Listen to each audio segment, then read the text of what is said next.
Hello guys, मैं आज फिर नए वीडियो के साथ आप लोगों के बीच आया हूं और आज का जो टॉपिक है काफ़ी इंफॉर्मेटिव एंड इंटरेस्टिंग होने जा रहा है।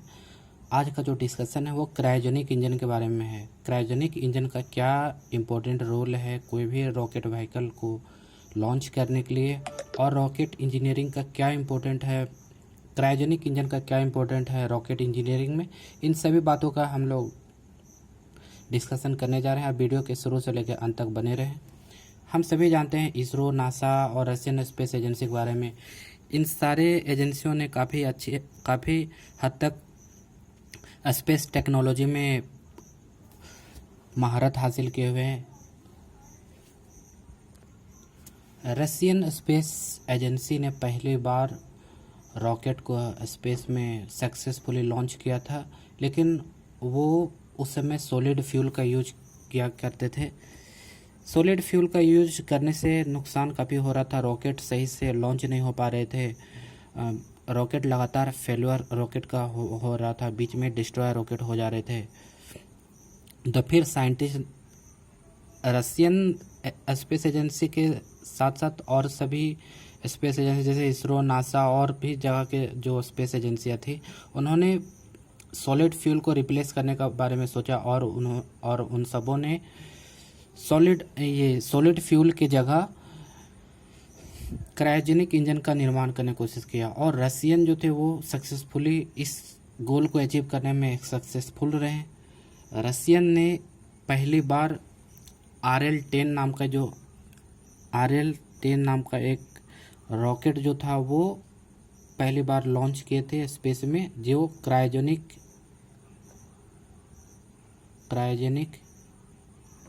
इंजन के ऊपर बेस्ड था। क्रायो का मतलब होता है क्रायोस, कोल्ड, या इसको हम क्या कर सकते हैं, फ्रीजिंग, और जीन का मतलब होता है प्रोड्यूस्ड। फिजिक्स की भाषा में इसे कहें तो study of operation at very low temperature. इसका मतलब होता है क्रायोजेनिक इंजन। क्रायोजेनिक स्टेज को ही हम लोग सब मानते हैं, ये ही सबसे मेन स्टेज होता है, और इसी स्टेज के ऊपर ही ज़्यादातर सक्सेसफुल लॉन्च जो रॉकेट हम लोग लॉन्च करते हैं उसकी सक्सेसफुल लॉन्चिंग इसी स्टेज के ऊपर ही निर्भर करती है। क्रायोजेनिक स्टेज जो होती है वो लास्ट या थर्ड स्टेज भी कहते हैं किसी भी स्पेस व्हीकल का जो हम लोग लॉन्च करते हैं, इसकी ये लास्ट एंड थर्ड स्टेज कहलाती हैं। इसमें आप देखिए कि ये दो जो है ये सॉलिड रॉकेट बूस्टर जो है लगे हुए रहते हैं। एक क्रायोजेनिक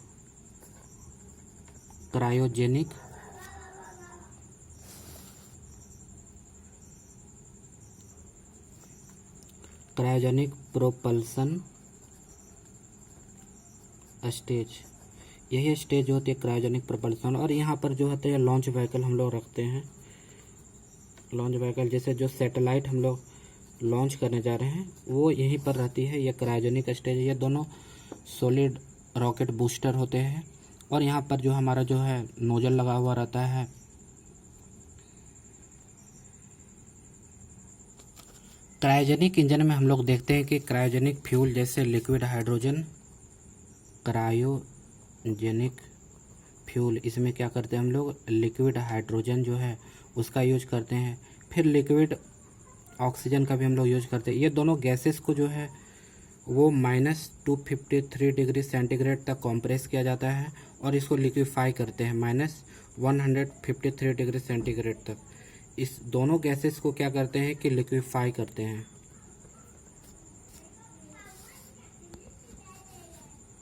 इन दोनों गैसेस को क्या करते हैं, इस टेम्परेचर पर जाकर लिक्विफाई करते हैं।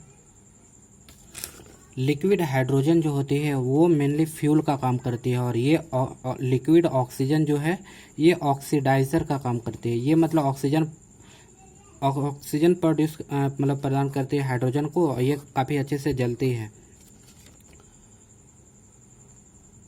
ये टेम्परेचर को थोड़ा सही कर लिया, वो -183 डिग्री सेंटीग्रेड पर हम लोग ऑक्सीजन को क्या करते हैं, लिक्विफाई करते हैं, मतलब इसका टेम्परेचर को काफ़ी नीचे ले जाते हैं और इस हाइड्रोजन को -250 डिग्री सेंटीग्रेड तक इसको लिक्विफाई करते हैं।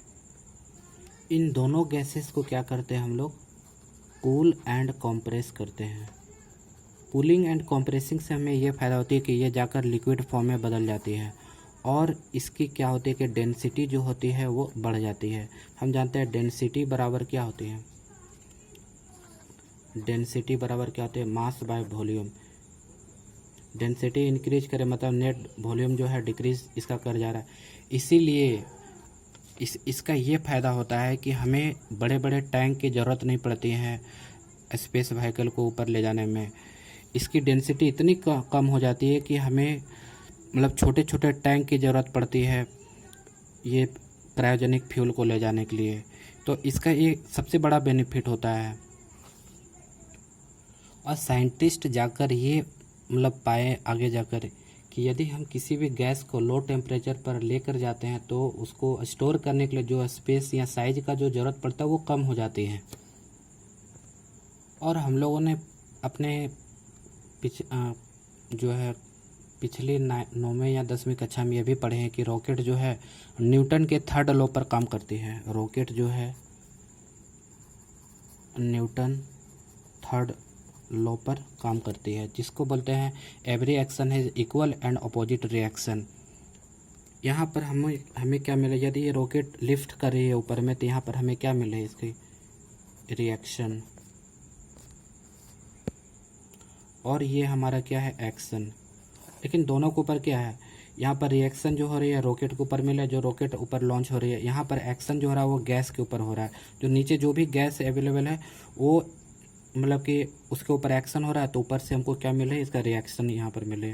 नीचे एक्शन हो रही तो ऊपर हमारा रिएक्शन हो रहा। और जो हम क्रायोजेनिक फ्यूल का जो हम लोग यहाँ यूज कर रहे हैं उसकी हाई स्पेसिफिक इम्पल्स होती है। जब भी इग्निशन होती है तो उसकी it provides high specific impulse during ignition.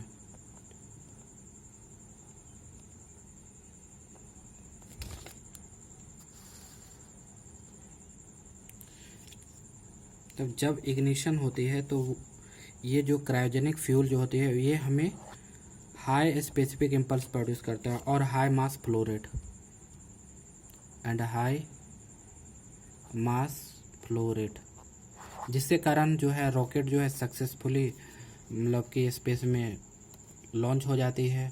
और क्रायोजेनिक फ्यूल जिससे लिक्विड हाइड्रोजन और लिक्विड ऑक्सीजन का जो हम लोग यूज कर रहे हैं, oxygen as a oxidizer and hydrogen as a fuel, तो ये काफ़ी इकोनॉमिकल है।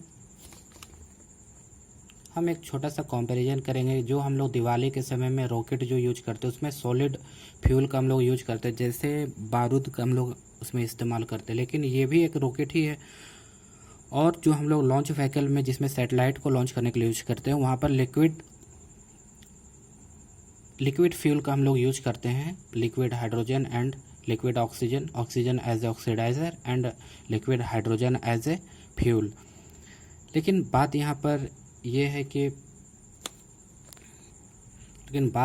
कि जो दिवाली के रॉकेट है वो पोल्यूटिंग है, वो पोल्यूशन प्रोड्यूस करे। लेकिन ये जो है रॉकेट जो हम लोग यूज कर रहे हैं सैटेलाइट को लॉन्च करने के लिए, इसमें क्या है कि अंत में जाकर ये हाइड्रोजन एंड ऑक्सीजन जो है वो कंबाइन होकर एटमॉस्फेयर में ये फिर जाकर वाटर ही बना देते हैं, वाटर वेपर का ही निर्माण करते हैं। इससे पोल्यूशन बहुत कम ही हो पाता है, तो ये काफ़ी इकोनॉमिकल होती है। तो आज भी इसरो, नासा जैसे साइंटिस्ट क्रायोजेनिक स्टेज के ऊपर और भी काम करने में जारी ही है, हम लोग अब आज भी कर ही रहे हैं। तो आज का वीडियो इतना ही रहेगा। आपको कैसा लगा हमारा वीडियो ज़रूर कमेंट सेक्शन में आप मुझे बताइएगा, और रेडी रहें नेक्स्ट वीडियो के लिए भी।